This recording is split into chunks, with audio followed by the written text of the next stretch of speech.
Hello crushers, ये चल रही है क्रैशअप की योलो जेई सीरीज। इसमें हम ईयर लॉन्ग बेसिस पर जिस तरीके से क्लासेस होती हैं सब कुछ एकदम डिटेल में पढ़ लेंगे। आपको ये वीडियो देखने के बाद कोई और वीडियो देखने की ज़रूरत नहीं है। बहुत सारे प्रीवियस ईयर्स क्वेश्चंस भी करेंगे, हर एक कॉन्सेप्चुअल डिटेल को देखेंगे। मेरा नाम विक्रांत किरार है, मैंने आई खड़गपुर से मैकेनिकल इंजीनियरिंग करी है और अब इस वीडियो को स्टार्ट करते हैं।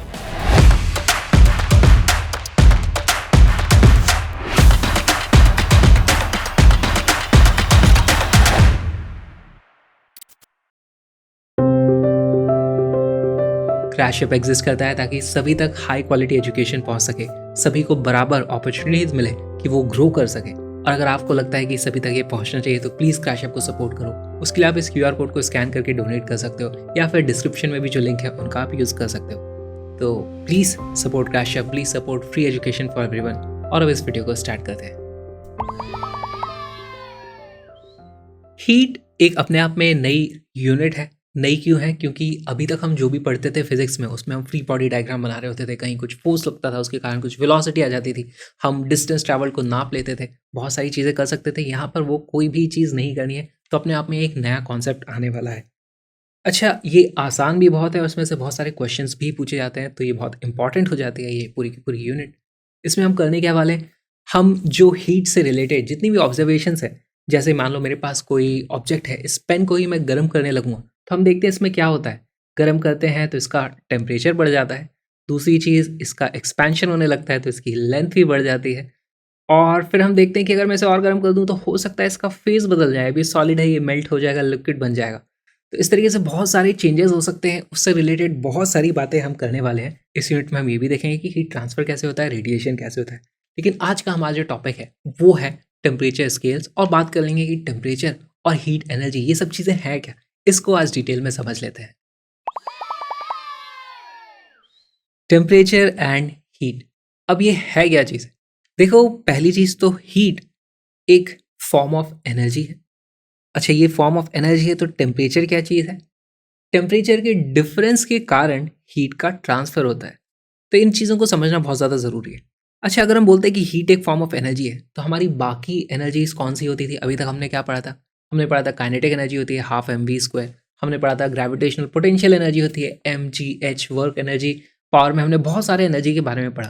लेकिन वहाँ पर जो एनर्जी होती है, वहाँ पर मान लो मैं कोई वर्क करता हूँ तो किसी चीज़ की ग्रेविटेशनल पोटेंशियल एनर्जी बढ़ गई, तो वहाँ पे हम मैकेनिकल वे में एनर्जी ट्रांसफर करते थे, उस पर वर्क कर देते थे, कुछ फोर्स लगा देते, ऐसी चीज़ें करते थे। यहाँ पर हम हीट में जो एनर्जी का ट्रांसफर होता है वो इस तरीके से मैकेनिकल नहीं होता, वो नॉन मैकेनिकल होता है।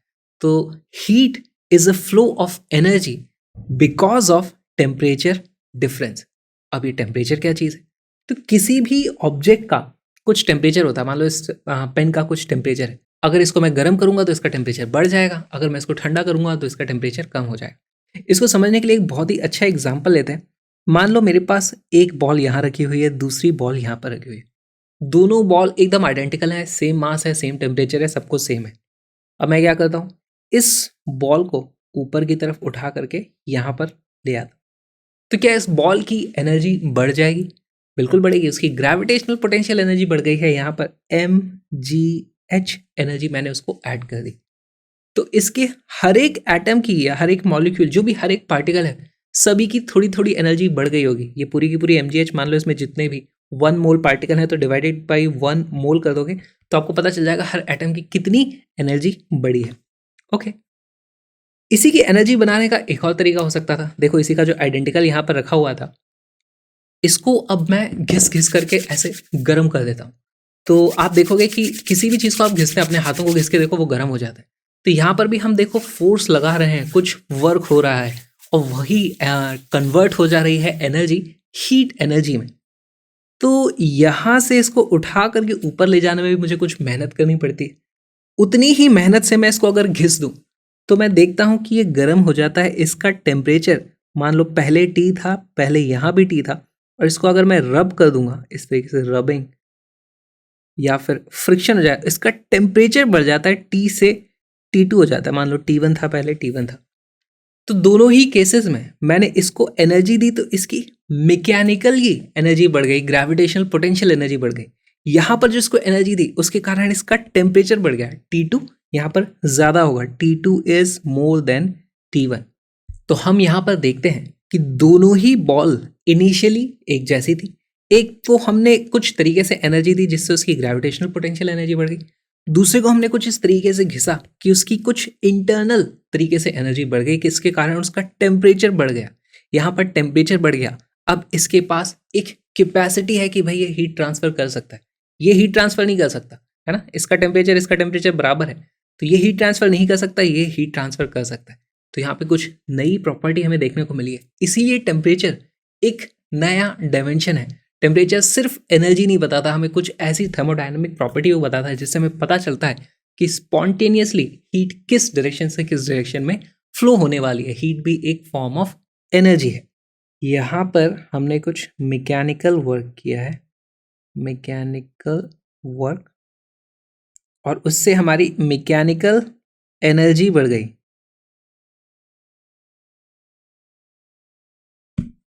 यहाँ पर हमने इसको रब किया था, तो यहाँ पर हमने भी मैकेनिकल ही वर्क किया है, लेकिन यहाँ पर जो एनर्जी बढ़ गई है वो नॉन मैकेनिकल एनर्जी बढ़ गई है, यानी उसका टेम्परेचर बढ़ गया है।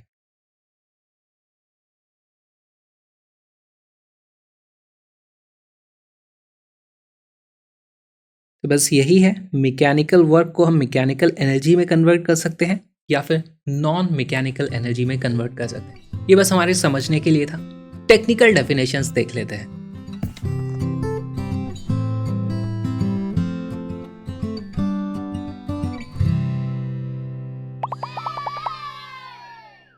हीट, इसकी डेफिनेशन लिख लेते हैं। Heat is a form of energy transferred between two or more systems by the virtue of temperature difference. Temperature difference होना बहुत ज़रूरी है। मान लो हमारे पास एक बॉडी है इस तरीके से जिसका टेम्परेचर है T1, दूसरी बॉडी है जिसका टेम्परेचर है T2।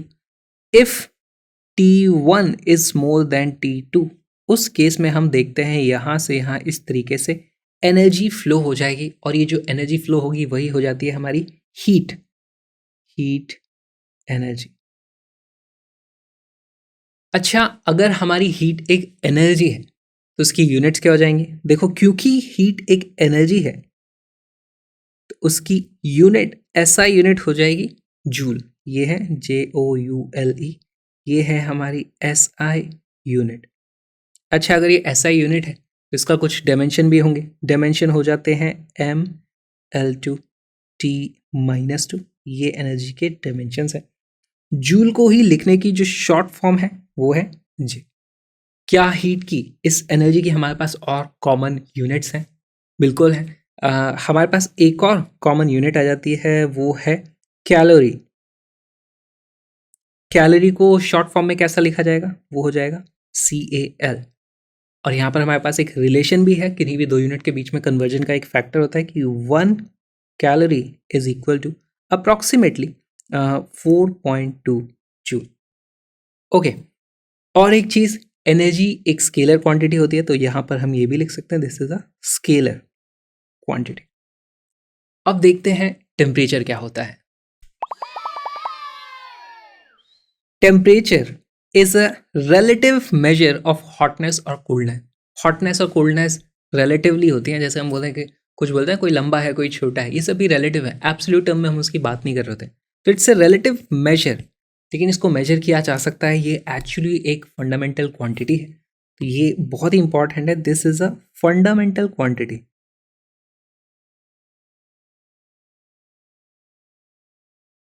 क्वांटिटी हमने चैप्टर 2 में पढ़ा था कि हमारे पास 7 फंडामेंटल क्वांटिटीज होती हैं, उनमें से एक फंडामेंटल क्वांटिटी हमारा टेम्परेचर है। अच्छा, टेम्परेचर की भी कुछ यूनिट होगी, तो इसकी जो SI यूनिट है वो है केल्विन। इसको हम K से भी डिनोट करते हैं क्योंकि ये एक फंडामेंटल क्वांटिटी है, इसका कुछ डायमेंशन भी होगा, तो उसको आप इस तरीके से थीटा लिख सकते हो या फिर आप उसको इस तरीके से Q लिख सकते हो। दोनों ही चीज़ें पॉपुलर हैं, वैसे दोनों का ही ज़्यादा हमारे यूज़ आने नहीं वाला है। अच्छा, टेम्परेचर भी एक स्केलर क्वांटिटी है, इसका कोई डायरेक्शन नहीं होता है।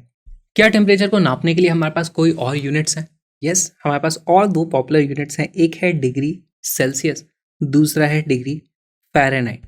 तो और इसके अलावा हम बहुत सारे क्वेश्चन ऐसे देखेंगे जिसमें हम अपने मन से एक रैंडम नया टेम्परेचर स्केल बनाएंगे। इसी तरीके के क्वेश्चन बहुत सारे पूछे आते हैं, अभी हम बहुत सारे सॉल्व भी करने वाले हैं। लेकिन हमारे काम के दो ही यहाँ पर एक्स्ट्रा हमें याद रखने हैं और तीसरा केल्विन। 3 टेम्परेचर स्केल्स हमें प्राइमरीली यूज़ करने हैं। यहाँ पर हमारे पास एक छोटा सा रिलेशन है, T kelvin is equal to T Celsius plus 273.15। इसमें आप चाहो तो इस 0.15 को इग्नोर कर सकते हो। हमारे पास ये एक रिलेशन आ जाता है। लेकिन ये रिलेशन आया कहाँ से? ये टेम्परेचर स्केल्स 3 अलग अलग क्यों हैं और हम नए टेम्परेचर स्केल्स किस तरीके से बना सकते हैं, किस तरीके के क्वेश्चंस आते हैं, वो देखना आप शुरू करते हैं।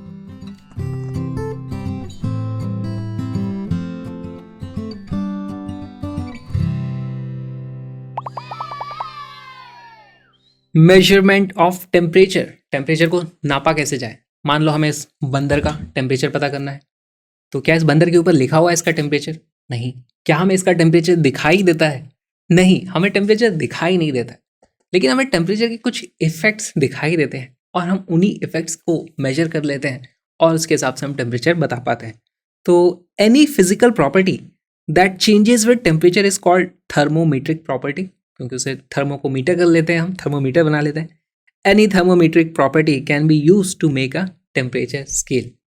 तो यहाँ पर किस तरह की हमारे पास थर्मोमीट्रिक प्रॉपर्टीज़ की हम बात कर रहे हैं। देखो, सबसे पहली चीज़ तो अगर मैं किसी भी चीज़ को गर्म करता हूँ तो वो एक्सपैंड होती है। एक्सपेंशन यहाँ पर होता है थर्मल एक्सपेंशन। तो हम उस चीज़ का यूज़ कर सकते हैं, इसको हम लिख लेंगे जैसे कि थर्मल एक्सपेंशन। अब एक बात बताओ, हमारे पास आपने देखा होगा एक इस तरीके से थर्मोमीटर होता है, उसमें यहाँ पर लिक्विड मर्करी होता है और यहाँ पे भरा हुआ है मर्करी इस तरीके से। और इसको जब हम गर्म करते हैं तो यहाँ पर लिक्विड का एक्सपेंशन होता है, लिक्विड यहाँ पर ऊपर राइज करने लगता है। यहाँ पर हम इस तरीके से मार्किंग बना देते हैं, कुछ नंबर लिख देते हैं, यहाँ पे 0 लिख देते हैं, यहाँ पे 100, और इस तरीके से हमारे पास एक थर्मोमीटर बन जाता है। लेकिन यहाँ पर हमने थर्मल एक्सपेंशन का यूज़ किया है। इससे जो थर्मोमीटर बनता है उसको हम क्या बोलते हैं? Mercury thermometer. वहाँ पे मर्करी हमने यूज़ कर लिया, ज़रूरी नहीं है मर्करी करें, उससे अच्छा बन जाता है। बाकी आप कोई और भी चीज़ें यूज़ कर सकते हो। मर्करी का यूज़ क्यों किया? मर्करी एक मेटल है, उसकी अच्छी कंडक्टिविटी होती है। लेकिन आप देखोगे बहुत सारे थर्मोमीटर होते हैं, उसमें कोई और लिक्विड का भी यूज़ किया जाता है। यहाँ पे लाल कलर दिखता है, मर्करी लाल थोड़ी होता है, वो तो सिल्वर जैसा दिखता है उसका, है ना? मेटल है, मेटल की तरह शाइनी होता है। तो कुछ और चीज़ें भी आप यूज़ कर सकते हो, ज़रूरी नहीं है मर्करी यूज़ करो। ऑलराइट, दूसरी कौन सी प्रॉपर्टी हो सकती है जिसका हम यूज़ करके थर्मोमीटर बना पाएँ? तो आप देखते हो आजकल बहुत सारे डिजिटल थर्मोमीटर आते हैं, तो वहाँ पर टेम्परेचर के हिसाब से अगर किसी चीज़ का रेजिस्टेंस चेंज होता है तो भी हम उसका यूज़ करके थर्मोमीटर्स बना सकते हैं। तो यहाँ पर हम देखेंगे रेजिस्टेंस चेंजेस विथ टेम्परेचर। इस प्रॉपर्टी का यूज़ करके हम डिजिटल थर्मोमीटर्स बना सकते हैं। इससे हमें मिलते हैं डिजिटल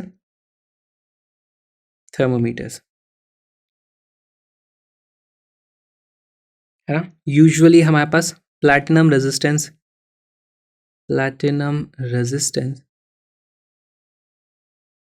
थर्मोमीटर्स हमें देखने को मिलते हैं। और क्या प्रॉपर्टी है जिसका आप यूज़ करके थर्मोमीटर बना सकते हो? बहुत सारी चीज़ें हैं। वैसे तो अगर किसी चीज़ का एक्सपेंशन होता है तो उसका मास तो नहीं चेंज होता है ना? मास को यूज़ करके आप नहीं बना सकते, लेकिन डेंसिटी को यूज़ करके आप बना सकते हो। अगर कोई बॉल है जो गर्म पानी में एक्सपैंड होती है तो उसकी क्या वॉल्यूम बढ़ जाएगी। मास उतना का उतना ही है, मास पर यूनिट वॉल्यूम।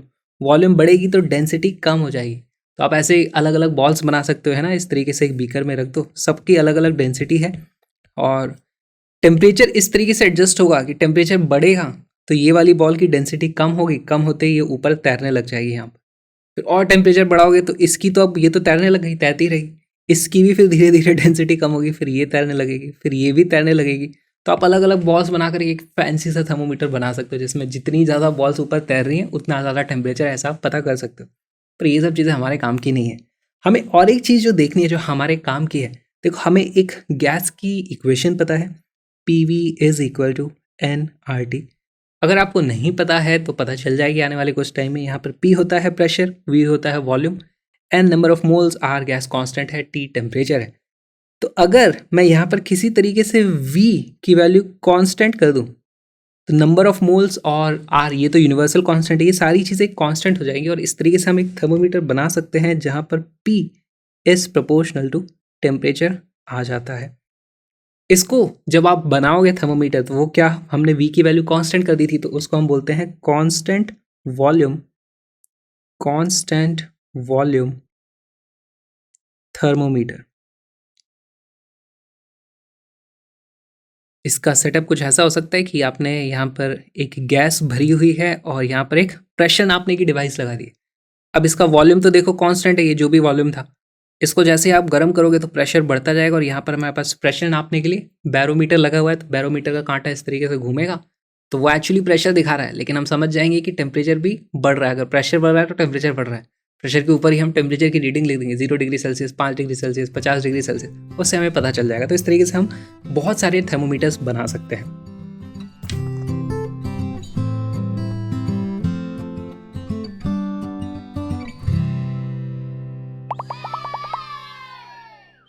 बहुत सारी थर्मोमीट्रिक प्रॉपर्टीज़ हो सकती हैं जो टेम्परेचर के कारण बदलें। जैसे हमारे पास, मैं आपको अब 3 ग्राफ बना के दिखाऊंगा। एक ये ग्राफ है, दूसरा ये ग्राफ है, तीसरा ये ग्राफ है। तीनों में एक्स एक्सिस पे हम टेम्परेचर की वैल्यू बढ़ा रहे हैं, यहाँ भी टेम्परेचर बढ़ा रहे हैं, यहाँ भी टेम्परेचर बढ़ा रहे हैं। अब मेरे पास इस तरफ हो सकता है, मान लो लेंथ है, LENGTH। अगर मैं टेम्परेचर बढ़ाता हूं तो लेंथ मेरे पास इस तरीके से वेरिएशन आता है, एक लीनियर वेरिएशन हमें वहां पर देखने को मिलता है।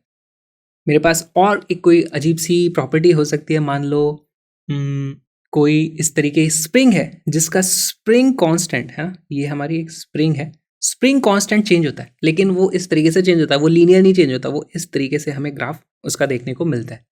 और तीसरी कोई एक प्रॉपर्टी हो सकती है, मान लो उसका नाम मैं दे दूं प्रॉपर्टी एक्स, और उसका जब मैं ग्राफ बनाता हूँ टेम्परेचर के साथ तो पहले तो वो बढ़ती है और फिर वो कम हो जाती है। तो हमारे पास देखो तीनों ही जगह पर टेम्परेचर में चेंज करने के कारण प्रॉपर्टी में चेंज हो रहा है। इन तीनों प्रॉपर्टीज़ का यूज़ करके हम थर्मल स्केल बना सकते हैं, थर्मोमीटर्स बना सकते हैं, लेकिन हमारे काम का है सिर्फ लीनियर, ये सब हमें नहीं पढ़ने। प्रॉब्लम क्या आ जाएगी वो समझ लेते हैं। देखो यहाँ पर अगर यहाँ से यहाँ तक टेम्परेचर बढ़ाया तो मुझे यहाँ पर देखो प्रॉपर्टी में यहाँ से लेकर के यहाँ तक का चेंज देखने को मिलता है। लेंथ को, इस चेंज को मैं नाप लूँगा, बहुत आसान है। सेम चीज़ मैं यहाँ भी कर सकता हूँ। अगर टेम्परेचर यहाँ था तो हमें ये वैल्यू मिलती है, अगर टेम्परेचर बढ़ करके यहाँ पे आ जाता है तो हमें ये वैल्यू मिलती है। यहाँ पर भी हम इस चेंज को नाप लेंगे और हमें पता चल जाएगा टेम्परेचर में चेंज कितना आया है। लेकिन इसमें प्रॉब्लम क्या आती है, देखो यहाँ पर जब टेम्परेचर में मैं थोड़ा सा चेंज करूँगा तो इसके करस्पॉन्डिंग मुझे यहाँ पर ऑलमोस्ट बहुत ही छोटा सा, ऑलमोस्ट नेग्लिजिबल चेंज देखने को मिलेगा, तो यहाँ पर वो ठीक से काम नहीं करेगा। और इस जगह पे अगर मैं टेम्परेचर में थोड़ा सा भी चेंज कर दूंगा तो आप देखते हो कि यार यहाँ पर हमें जो आउटपुट में चेंज देखने को मिलता है वो बहुत ज़्यादा मिलता है। तो ये लीनियर वेरिएशन नहीं है, तो ये हमारे काम नहीं आता उतने अच्छे से, हम इसको यूज़ नहीं कर पाते, मुश्किल होता है। तीसरा ये कोई अजीब सा ही वेरिएशन हमें देखने को मिलेगा। इसमें तो देखो आप समझ ही रहे हो कि अगर इस टेम्परेचर पर हम हैं और इस टेम्परेचर पर हम हैं, दोनों में ही सेम वैल्यू हमें देखने को मिल रही है, तो यहाँ पर तो बहुत ज़्यादा कन्फ्यूजन आ जाएगा। हम इसका भी यूज़ नहीं करेंगे, हम सिर्फ लीनियर वेरिएशंस का ही यूज़ हमारे थर्मोमीटर बनाने में करते हैं। हमारे सिलेबस में भी सिर्फ लीनियर वेरिएशन ही है, ये हमारे सिलेबस में नहीं है, पर हमें पता होना चाहिए कि नॉन लीनियर वेरिएशंस होते क्या। आगे चलते हैं।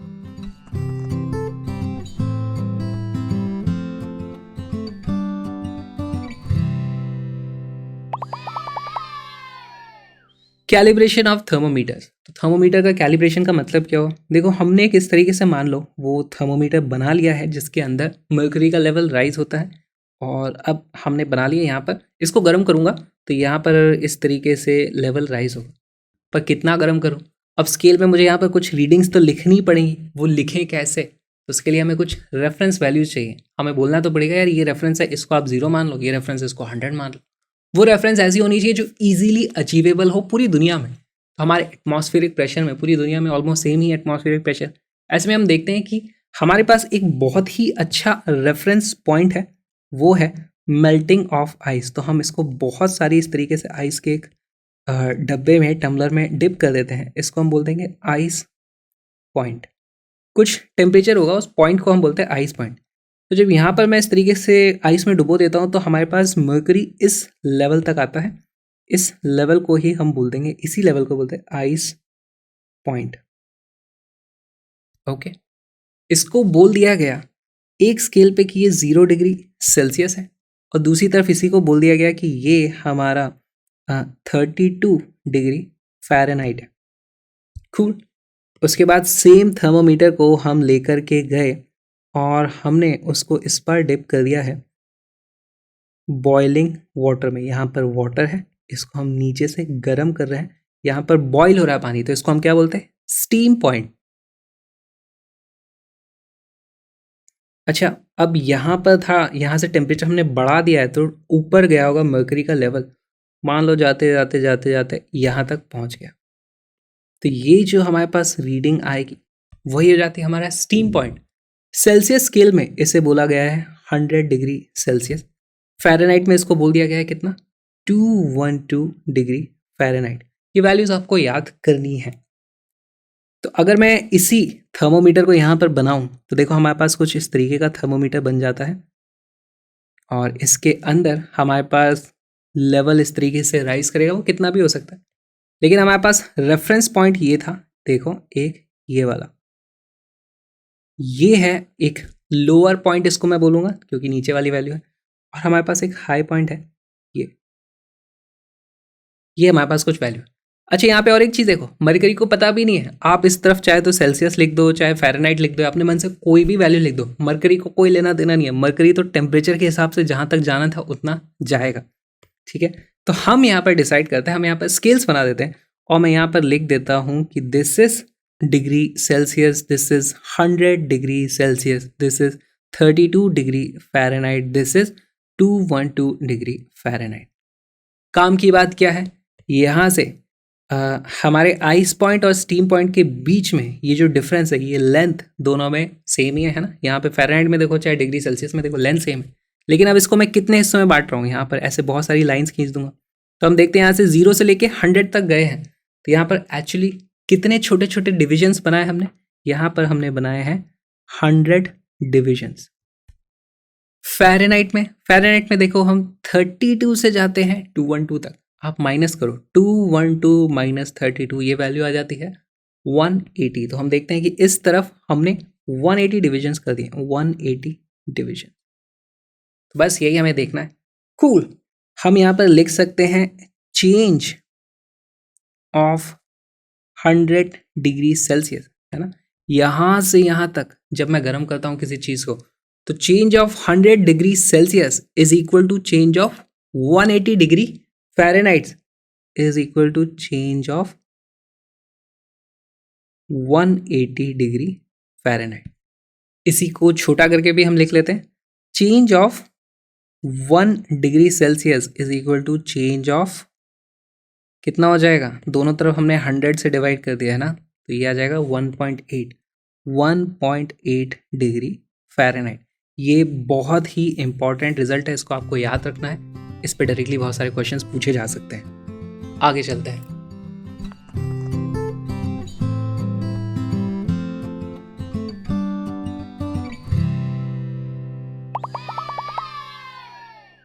हमने अभी हमारा थर्मोमीटर बना लिया था, यहाँ पर हमारे पास कुछ पॉइंट्स हैं, जैसे 100 degree Celsius, 0 degree Celsius, 32 degree Fahrenheit, 212 degree Fahrenheit, और यहाँ पर पानी गर्म होते होते होते होते ये यहाँ पर हमें रीडिंग कुछ दिख रही है।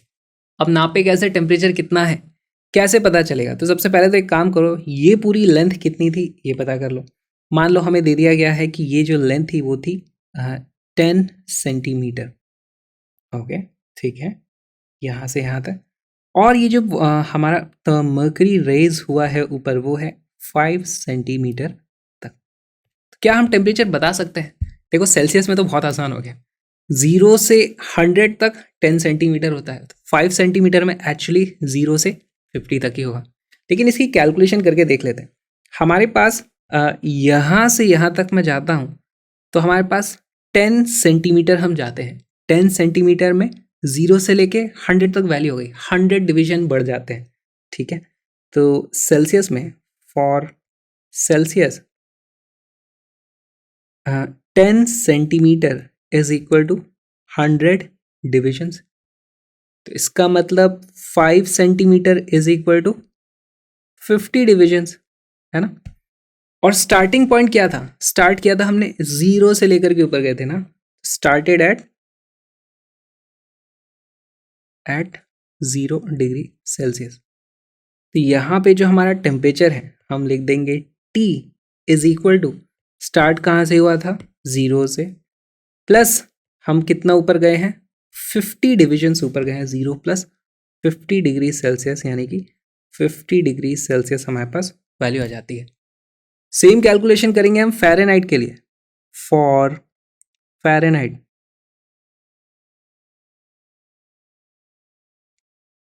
हमारे पास 10 सेंटीमीटर इस बार एक्चुअली 180 डिविजन्स के बराबर हैं, तो हम लिखेंगे 10 centimetre is equal to 180 divisions, या फिर मैं लिख सकता हूँ 5 centimetre is equal to 180 divided by 2, 90 divisions.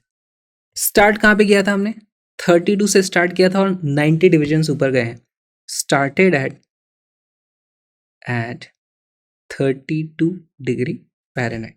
तो टेम्परेचर कितना होगा, 32 से स्टार्ट किया और 90 ऊपर गए, तो T is equal to 32 plus 90 which is equal to 122 degree Fahrenheit.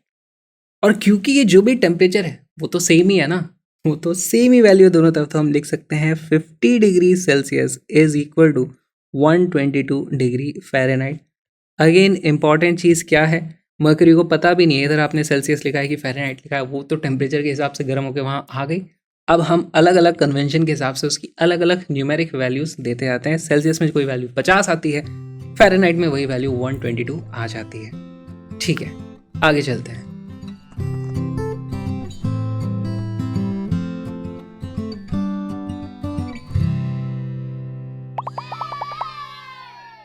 किसी ने सेल्सियस स्केल बना दिया, किसी ने फ़ारेनहाइट स्केल बना दिया, लेकिन हमें एसआई यूनिट में किसी एक स्केल को लेना था। तो सेल्सियस को ले लें या फ़ारेनहाइट को ले लें, किसी को भी ले सकते हो। सेल्सियस में हमने देखा था कि आइस पॉइंट और स्टीम पॉइंट के बीच में 100 डिवीजन थे, वो देखने में आसान लग रहा था। तो क्या हम सेल्सियस को एसआई यूनिट वाला बना दें? नहीं। देखो हुआ क्या, हमारे पास एक आइडियल गैस इक्वेशन है, PV is equal to nRT। इस पे लोग एक्सपेरिमेंट करते थे और बहुत सारी गैसेस के लिए कुछ ग्राफ्स को प्लॉट करते थे, और वहाँ से हमें पता चलता था कि ये जो टेम्परेचर वाला एक्सिस है, इस पे आप जाते जाओगे तो कुछ पॉइंट्स हमें यहाँ पर इस तरीके से मिलते थे, जो भी हम एक्सपेरिमेंट्स कर पाते हैं उसमें। लेकिन इधर ज़्यादा नेगेटिव टेम्परेचर में हम जाकर के एक्सपेरिमेंट तो कर नहीं पाते थे। यहाँ पर टेम्परेचर अभी है डिग्री सेल्सियस में, लेकिन दिखाई देता था कि यार ये एक लाइन है जो यहाँ पर कहीं जाकर के इंटरसेप्ट होने वाली है, और उस जगह पर हमारे पास क्या हो जाएगा, प्रेशर की वैल्यू 0 हो जाएगी। मान लो ये है हमारा प्रेशर। ओके, क्या प्रेशर 0 से कम हो सकता है? नहीं। तो प्रेशर यहाँ पर इस तरीके से नेगेटिव में नहीं आ सकता। ऐसे अगर मैं कोई और गैस को लेता हूँ तो उसके लिए मुझे ये पॉइंट्स मिलते थे, तो वहाँ से भी मैं देखता था कि यार इस लाइन को अगर मैं एक्स्ट्रापोलेट करूँ तो वो भी उसी पॉइंट पे आ रही है। कोई तीसरी गैस है, वो यहाँ पर ऐसे वैल्यूज आती थी, तो वो भी उधर ही एक्स्ट्रापोलेट होकर जा रही है। इससे हमें हिंट मिली कि एक मिनिमम वैल्यू है जहाँ से नीचे टेम्परेचर को नहीं ले जा सकते, क्योंकि फिर प्रेशर नेगेटिव हो जाएगा, जो कि इम्पॉसिबल है। तो क्या टेम्परेचर की कुछ मैक्सिमम या मिनिमम वैल्यूज़ हैं? इसी को देख लेते हैं। अभी तक हमने जितने भी हमारे टेम्परेचर स्केल्स बनाए थे उसको लिखते हैं। हमारे पास यहाँ पर था सेल्सियस, 0 डिग्री सेल्सियस था, ये था 100 डिग्री सेल्सियस। टेम्परेचर में हमने देखा कि नीचे एक मिनिमम वैल्यू आती है, और वो वैल्यू को एक्चुअली नापा गया, तो ये यहाँ पर हमें वैल्यू मिलती है -273.15 डिग्री सेल्सियस। इससे नीचे टेम्परेचर जा ही नहीं सकता। तो हमने सोचा यार ये फिर नीचे का स्केल बनाने का कोई यूज़ नहीं है, उसको उड़ा दिया, और हमारे पास एक यहाँ पर टेम्परेचर की लोअर लिमिट आ गई। किसी भी चीज़ को हम इससे ज़्यादा ठंडा नहीं कर सकते। रियलिटी में तो हम यहाँ तक भी नहीं पहुँच पाए, तो इस टेम्परेचर को बोल दिया गया absolute zero temperature. Temperature actually होता क्या है, हमारे पास कोई भी ऑब्जेक्ट है, उसके मॉलिक्यूल्स वगैरह वाइब्रेट करते रहते हैं, उसके कारण उसकी कुछ एनर्जी होती है। जो ज़्यादा वाइब्रेट करता है, अगर उसके बगल में आप कम टेम्परेचर वाला ले आओगे जो कम वाइब्रेट कर रहा है, तो ज़्यादा वाइब्रेशन वाला उसको अपनी एनर्जी ट्रांसफर कर देता है, वही हीट एनर्जी ट्रांसफर हो रही होती है। तो जितना ज़्यादा आप उसको गर्म करोगे उतने ज़्यादा वाइब्रेशन होने लगते हैं, फिर ज़्यादा गर्म करोगे तो वो बॉन्ड तोड़ के भाग जाता है, तो हमारे पास सॉलिड लिक्विड बन जाता है, लिक्विड गैस बन जाती है, इस तरीके की चीज़ें होती हैं। लेकिन वाइब्रेशन की एक मिनिमम वैल्यू होती है, तो एब्सोल्यूट ज़ीरो पे वाइब्रेशन एकदम रुक जाते हैं, तो एब्सोल्यूट ज़ीरो हम प्रैक्टिकली अचीव भी नहीं कर पाते हैं। लेकिन हमारे पास एक इस तरीके से मिनिमम लिमिट होती है टेम्परेचर की। तो अब किया क्या जाए, हमने डिग्री सेल्सियस में तो देखा था, यहाँ पर 0 डिग्री सेल्सियस था, यहाँ पे 100 डिग्री सेल्सियस था। सिमिलरली हमारे पास एक और स्केल था यहाँ पर, फ़ारेनहाइट, है ना, ये था हमारा 32 डिग्री फ़ारेनहाइट, ये था हमारा 212 डिग्री फ़ारेनहाइट। अब हमने सोचा यहाँ पर हमारे पास 100 डिविजन्स हैं, इस स्केल को ऐसे कैसे नीचे सरका दो और एक नया स्केल बना दो इस तरीके से, जहाँ पर ये वैल्यू होगी 0 और उसको लिख देंगे हम 0 केल्विन। ओके, यहाँ पर जितने डिविजन्स थे, डिविजन्स की साइज़ को नहीं छेड़ा गया है, तो यहाँ पर पूरे के पूरे वही का वही स्केल है, बस यहाँ पे वैल्यू जो थी -273.15 उसी को हमने 0 कर दिया, यानी उसमें हमने इफेक्टिवली ऐड कर दिया है 273.15, तो वो बन जाता है 0 केल्विन। तो ये 0 डिग्री सेल्सियस कितना बन जाएगा, 0 में ऐड कर दो 273.15, ये बन जाता है हमारा 273.15 केल्विन, और 100 बन जाएगा 273.15, इसमें भी ऐड कर दो, ये बन जाता है 373.15 केल्विन। खास बात, यहाँ थे 100 डिविजन्स, यहाँ भी हैं 100 डिविजन्स। हम देखते हैं कि delta of 1 degree Celsius, change of 1 degree Celsius is equal to change of 1 kelvin, है ना। यहाँ पे डिवीजन का जो साइज है सेल्सियस में और केल्विन में सेम है। फिर फ़ारेनहाइट वालों ने बोला यार एक काम करो, हमारे लिए भी ऐसे ही कर दो, तो एक और इनके लिए भी स्केल बना दिया गया इस तरीके से, जो हमें नहीं पढ़ना है, लेकिन टेक्निकली ऐसा किया जा सकता है कि इसको यहाँ पे आप वैल्यू देखोगे तो आती थी -460 डिग्री फ़ारेनहाइट, इसको बोल दिया कि ये है हमारा एक 0, तो उसको हमने बोल दिया रैंकाइन, RANKINE। सिमिलरली यहाँ पर जो वैल्यू आ जाएगी, अब देखो -460 था तो उसमें +460 ऐड किया था तो वो 0 हो गया, यहाँ पर भी आप इसमें +460 ऐड कर दोगे तो यहाँ पर वैल्यू आ जाएगी 32 + 460 which is approximately equal to 492 Rankine. Similarly ये वाली वैल्यू आ जाती है 672 R। इस तरीके से हमारे पास अब नए 2 टेम्परेचर स्केल थे, उनसे हमने एब्सोल्यूट 0 पर ला करके 2 और बना दिए हैं, और यहाँ पर आप देखोगे कि इसमें थे हमारे पास 180 डिविजन्स, और यहाँ पर भी हमने जो डिवीजन की साइज थी उसको नहीं छेड़ा है, तो इधर भी हो जाता है हमारे पास 180 डिवीजन, और यही हमारे टेम्परेचर स्केल्स हैं।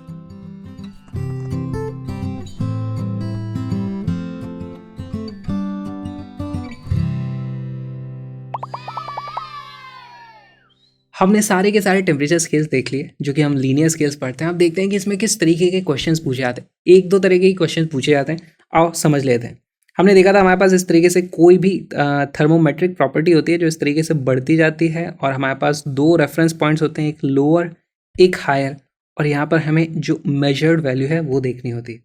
हमारे पास इस तरफ एक स्केल होगा उसमें रीडिंग लिखी होगी, दूसरी तरफ दूसरा स्केल होगा उसमें रीडिंग लिखी होगी, हमें वैल्यू पता करनी होती है। बोलते हैं यार इसमें इतनी आ रही थी तो दूसरे वाले में कितनी आएगी, यही तरह के सवाल यहाँ पर पूछे जाते हैं। ओके, तो यहाँ पर हमारे पास है इस तरफ स्केल 1, इस तरफ है स्केल 2। दोनों के हमें लोअर रेफरेंस और हायर रेफरेंस पॉइंट पता होने चाहिए, नहीं तो उसके बिना सवाल बन नहीं सकता, उसके बिना हम स्केल बना ही नहीं सकते टेक्निकली।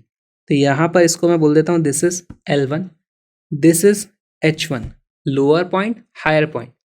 यहाँ पर ये हो जाएगा L2, यहाँ पर हो जाएगा H2। जैसे L1 और L2 की वैल्यू हमारे पास सेल्सियस के लिए होती है 0 डिग्री सेल्सियस, इसके लिए होती है फ़ारेनहाइट के लिए 32 डिग्री फ़ारेनहाइट। ठीक, अब यहाँ पर हमारे पास एक तरफ स्केल 1 में रीडिंग आएगी x और स्केल 2 में रीडिंग आएगी y।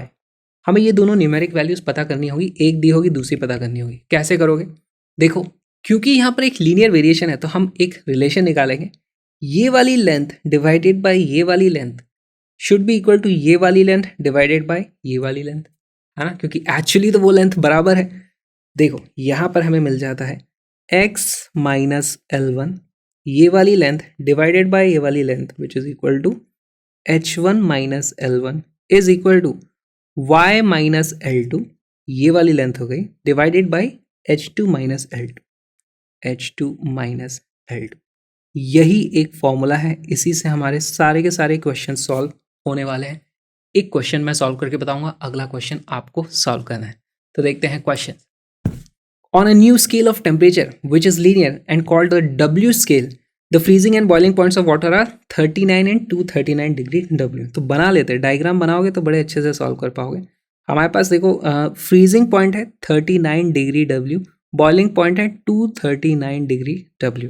Okay, what will be the temperature on the new scale corresponding to a temperature of 39 degree Celsius on a Celsius scale। तो हमें बोला गया है सेल्सियस स्केल पे 39 डिग्री सेल्सियस की वैल्यू आ रही है, तो इस तरफ W में हमारे पास वैल्यू क्या आ रही होगी ये हमें पता करना है। तो यहाँ पर सेल्सियस में फ्रीजिंग पॉइंट कितना होता है 0 डिग्री सेल्सियस, बॉइलिंग पॉइंट होता है 100 डिग्री सेल्सियस। एक ही फॉर्मूला है हमारे पास, this length divided by this length should be equal to this length divided by this length. तो इसकी जो वैल्यू आने वाली है उसको मैं मान लेता हूँ x वैल्यू आ जाएगी।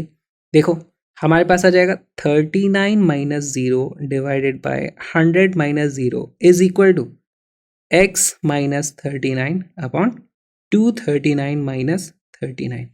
ठीक, समझ आया? यहाँ पर अब बस इसे सॉल्व कर देना, यह आ जाता है 39 divided by 100 is equal to x minus 39 divided by 200।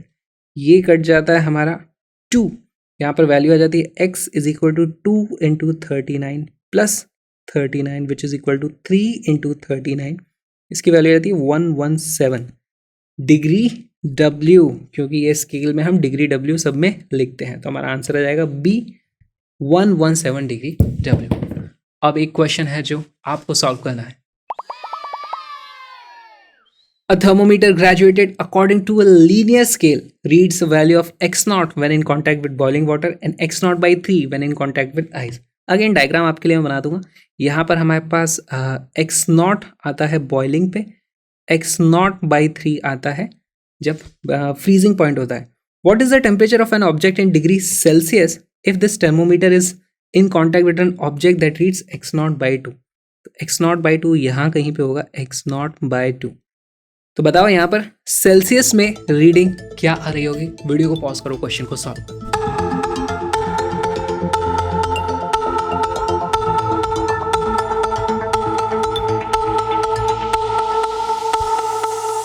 इस क्वेश्चन का करेक्ट आंसर है बी। कैसे आया देखो, यहाँ पर हमारे पास आ जाएगा सेल्सियस में लिखते हैं 0 डिग्री सेल्सियस था, यहाँ पर 100 डिग्री सेल्सियस था। यही तो हमें पता करना है ना वैल्यू, तो इसको मैं मान लो y बोल देता हूँ। हमारे पास एक ही फॉर्मूला है, this divided by this is equal to this divided by this.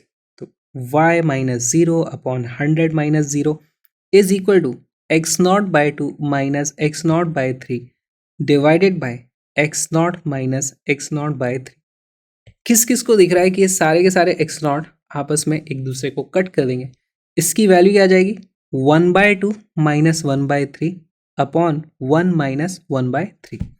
तो ये ऊपर बचता है हमारे पास 3 माइनस 2 अपॉन 6, नीचे बचता है 1 माइनस 1/3 यानी कि 2/3, और ये कट जाएगा इस तरीके से 2। तो ये वाली वैल्यू आ जाती है 3 माइनस 2 ऊपर हो जाता है 1 डिवाइडेड बाय 4 हमारे पास बचेगा। तो y divided by 100 is equal to 1/4, y is equal to 25 degree Celsius. तो B इज the correct answer. Faulty thermometer वाले क्वेश्चंस भी बहुत पूछे जा सकते हैं।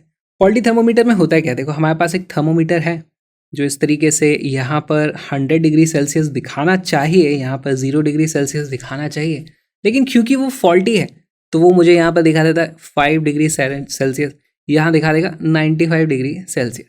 ठीक, और हमको बोला गया है कि it is showing let's say 32 degree Celsius. अब थोड़ा कन्फ्यूजन हो सकता है यहाँ पे, तो सबको मैं डिग्री सेल्सियस डैश लिख देता हूँ ताकि पता चले वो एक अलग स्केल है। हमें बताना है कि एक्चुअल टेम्परेचर कितना होगा। सेम फॉर्मूला यूज़ होगा, बस यहाँ पर इसको एक नया टेम्परेचर स्केल बोलने की बजाय एक फॉल्टी थर्मोमीटर बोल दिया गया है। सेम कॉन्सेप्ट है। वीडियो को पॉज करो, क्वेश्चन को सॉल्व करो कि एक्स की वैल्यू क्या आ रही है।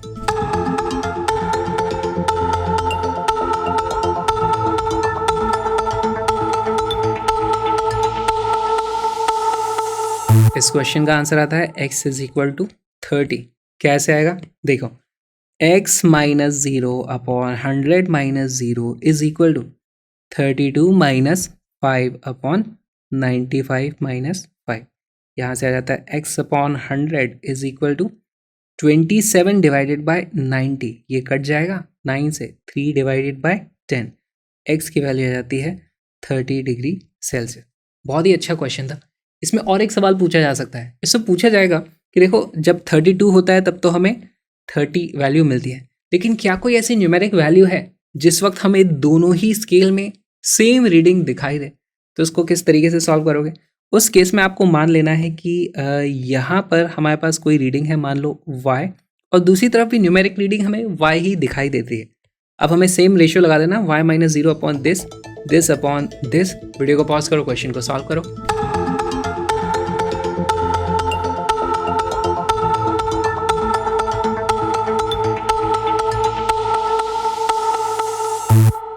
इसका आंसर है y is equal to 50 degree Celsius या फिर 50 डिग्री सेल्सियस डैश, दोनों में टेम्परेचर एक्चुअली सेम हुआ। कैसे? देखो same formula, this divided by this is equal to this divided by this.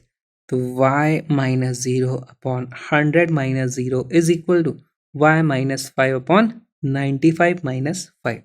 यहाँ से आता है y upon 100 is equal to y minus 5 upon 90, यानी कि 90y is equal to 100y minus 500। यहाँ से मिलता है हमें 10y is equal to 500, y is equal to 50। y की न्यूमेरिक वैल्यू 50 आ जाती है। बहुत ही अच्छा सवाल था। अब बारी है उस सवाल की जिसको आप बहुत पहले से करते आ रहे हो, डिग्री सेल्सियस को फ़ारेनहाइट में कन्वर्ट करना, फ़ारेनहाइट को डिग्री सेल्सियस में कन्वर्ट करना। तो इसका एक फॉर्मूला होता है, खाली वो निकाल लेते हैं। हमारे पास यहाँ पर 0 डिग्री सेल्सियस, यहाँ पर है 100 डिग्री सेल्सियस, यहाँ पर है 212 डिग्री फ़ारेनहाइट, यहाँ पर है 32 डिग्री फ़ारेनहाइट। अगर आपको ये वैल्यूज़ याद है तो आपकी ज़िंदगी बहुत आसान हो जाएगी। यहाँ पर हमें कुछ रीडिंग मिलती है, मान लो उसको मैं बोल देता हूँ C है। यहाँ पर जो रीडिंग मिलती है उसको बोल देता हूँ मैं वो F है। सेम फॉर्मूला लगाएंगे, this divided by this is equal to this divided by this. तो C minus 0 upon 100 minus 0 is equal to F minus 32 upon 212 minus 32। इससे आता है C upon 100 is equal to F minus 32 upon 180, या फिर आप लिख सकते हो C upon 5 is equal to F minus 32 upon 9। यही वो फॉर्मूला है जो हमें बहुत ज़्यादा याद रखने की ज़रूरत है। अच्छा, सेल्सियस और केल्विन में हमें टेम्परेचर पता ही है कि केल्विन में जो वैल्यू होती है वो एक्चुअली सेल्सियस में जो भी वैल्यू होती है प्लस 273.15 भी होता है, पर अप्रॉक्सीमेटली चलो उसको मैं 15 लिख देता हूँ। ओके, क्या मुझे केल्विन और फ़ारेनहाइट के बीच का टेम्परेचर डिफरेंस इंटरचेंज करना आता है?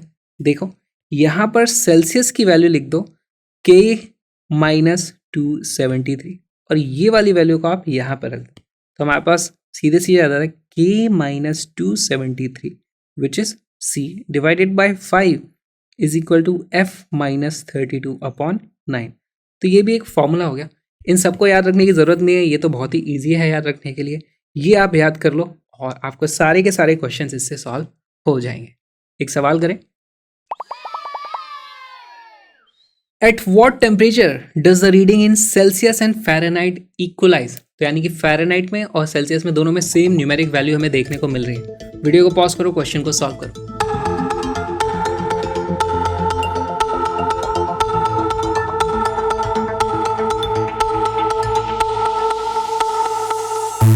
इस क्वेश्चन का आंसर है ए।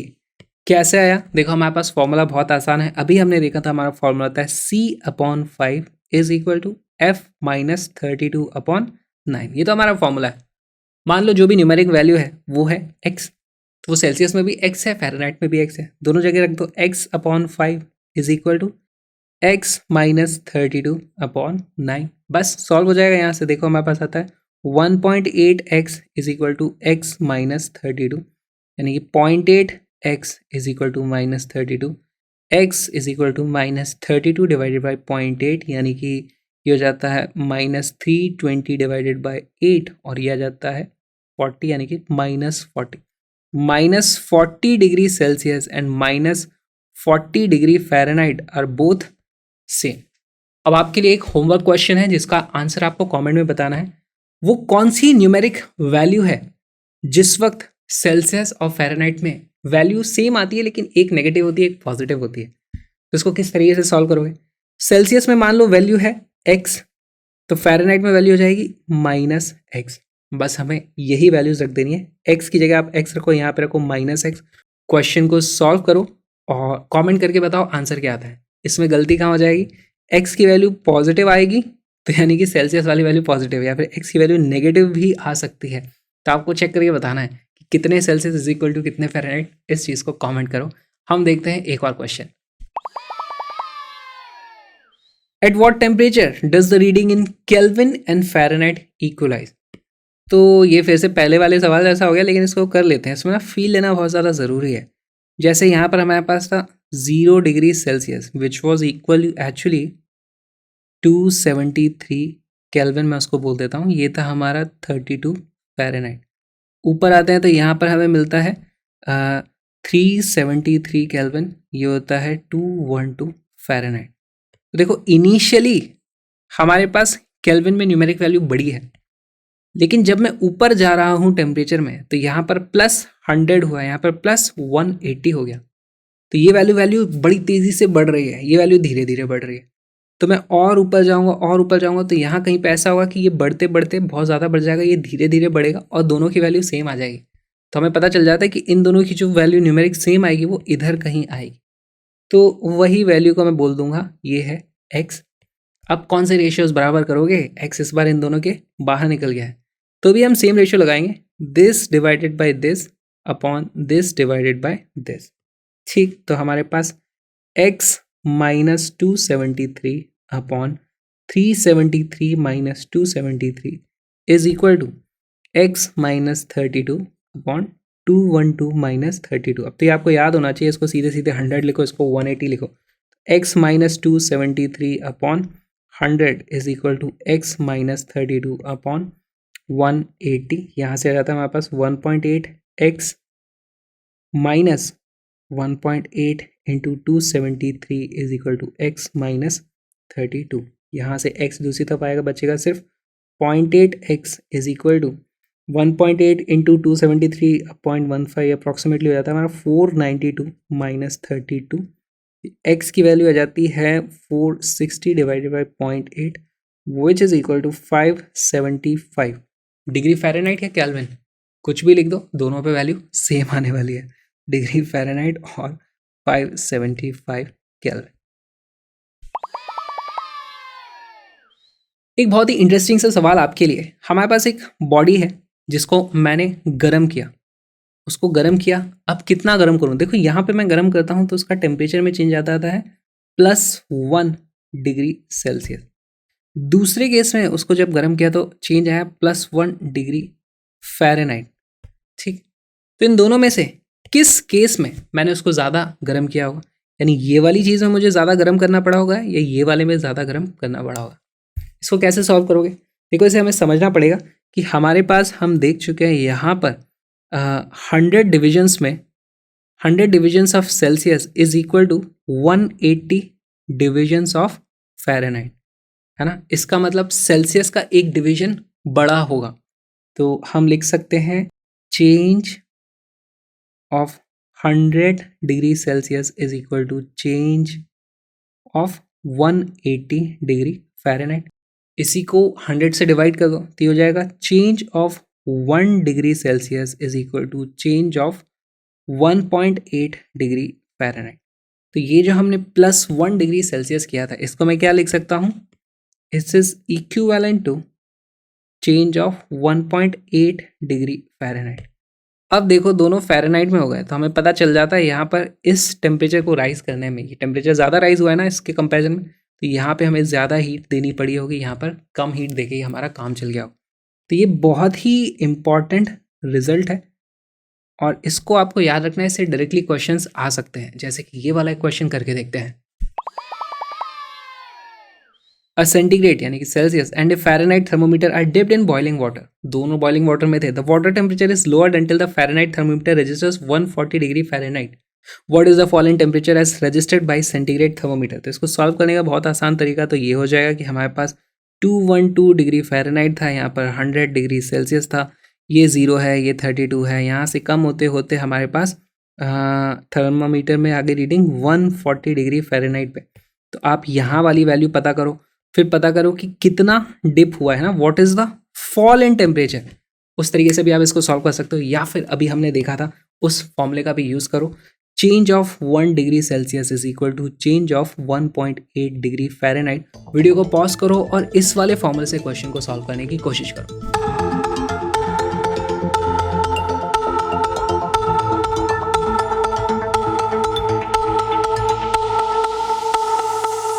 इस क्वेश्चन का आंसर है सी।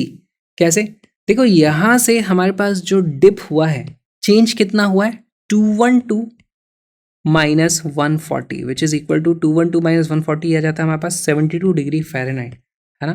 तो हमारे पास एक्चुअली 72 डिग्री फ़ारेनहाइट का चेंज है। यहाँ पर मैं लिख सकता हूँ change of 1 degree Fahrenheit is equal to change of 1 divided by 1.8 degree Celsius. तो या फिर मैं चेंज ऑफ यहाँ पर 1 की जगह 72 upon 1.8 degree Celsius is equal to change of 72 degree Fahrenheit. तो ये जो डिप हुआ है वही डिप यहाँ पर सेल्सियस में हमें कितना मिलेगा, हमारा आंसर जाएगा 72 upon 1.8 which is equal to 72, 720 upon 18, 9 से ये कट जाता है 2, ये कट जाता है 8 और ये कट जाएगा 40। हमारे पास आंसर जाएगा option number C is the correct answer. हमने टेम्परेचर स्केल्स पे ऑलमोस्ट सारी चीज़ें देख ली, लेकिन 2 तरह के और थर्मोमीटर्स हैं जो आपसे क्वेश्चंस पूछे जा सकते हैं, तो उसमें होनी सेम चीज़ें। देख जैसे हमारे पास एक तरफ मान लो सेल्सियस स्केल ही है, रेफरेंस के लिए 0 डिग्री सेल्सियस, 100 डिग्री सेल्सियस और यहाँ पर मान लो कुछ सी है। दूसरी तरफ कोई भी फिजिकल प्रॉपर्टी लगाई जा सकती है, जैसे हमारे पास कांस्टेंट वॉल्यूम थर्मोमीटर था, उसमें बोल देंगे कि अच्छा दूसरी तरफ यहाँ पर तो प्रेशर आता था 50 सेंटीमीटर ऑफ Hg, ओके, ये एक प्रेशर को नापने की यूनिट है। दूसरी तरफ आ जाता था 90 सेंटीमीटर ऑफ Hg, और अगर हमारा आंसर आ रहा है 70 सेंटीमीटर ऑफ Hg, तो बताओ भाई ये डिग्री सेल्सियस में वैल्यू क्या होगी। इस केस में आपको सीधे सीधे इन सब चीज़ों को भूल जाना है। अब देखो ये हमारा वही सवाल बन गया जो अब तक हम सॉल्व करते आए हैं। इसकी जगह हमारे पास कोई और प्रॉपर्टी भी हो सकती है, जैसे कि resistance at 100 degree Celsius is equal to let's say 5 ohms, resistance at 0 degree Celsius is equal to 2 ohm। और अगर मुझे रेजिस्टेंस की वैल्यू आ रही है 3 ohm, तो बताओ सेल्सियस में वैल्यू क्या होगी। अगेन हम यहाँ पर इस तरीके से क्वेश्चन को सॉल्व कर सकते हैं सेम, तो देख लेते हैं इन पे बेस्ड एक एक क्वेश्चंस को। A constant volume thermometer shows 50 centimeter of Hg at ice point and 90 centimeter of Hg mercury at steam point. What will be the temperature in Celsius if it shows 80 centimeter of Hg? तो आपके लिए ये वाला question मैं solve कर देता हूँ। यहाँ पर 0 डिग्री सेल्सियस है, यहाँ पर 100 डिग्री सेल्सियस है, यहाँ पर 50 सेंटीमीटर ऑफ Hg है, यहाँ पर 90 सेंटीमीटर ऑफ Hg है, बीच में कहीं पर हमें 80 सेंटीमीटर ऑफ Hg आ रहा है। अच्छा मेरे को यहाँ पे देख के जवाब पता पड़ गया, ये 50 से 90 कितना 40 डिविजन्स है ना, और यहाँ पर 40 से हम यहाँ पर 30 ऊपर चले गए हैं, तो हम basically 30 divided by 40 multiplied by 100, यानी कि हमारा आंसर आने वाला है 75 डिग्री सेल्सियस। पर इसको हम फिर भी सॉल्व करेंगे। यहाँ पर हमारे पास वैल्यू है मान लो x, हमारे पास एक ही फॉर्मूला है, this divided by this is equal to this divided by this. कैसे लिखेंगे, x minus 0 upon 100 is equal to 80 minus 50 upon 90 minus 50 which is equal to 30 divided by 40। यहाँ से x की वैल्यू आ जाती है 100 into 30 divided by 40 which is equal to 75 degree Celsius. बहुत ही आसान क्वेश्चन था। अगला क्वेश्चन आपके लिए homework. In a platinum resistance thermometer the resistance at ice point is 3 ohm and the resistance at steam point is 5 ohm. What will be the temperature in Fahrenheit if the resistance is 6 ohm? बहुत ही अच्छा सवाल है। यहाँ पर हमारे पास जब 3 ohm का resistance है, यहाँ पर 5 ohm का रेजिस्टेंस है, ऊपर दिख रहा है 6 ohm का रेजिस्टेंस, ये था हमारा 32 डिग्री फ़ारेनहाइट, ये था हमारा कितना था 212 डिग्री फ़ारेनहाइट, और ये वैल्यू x हमें पता करनी है। तो वीडियो को पॉज करो, क्वेश्चन को सॉल्व करो।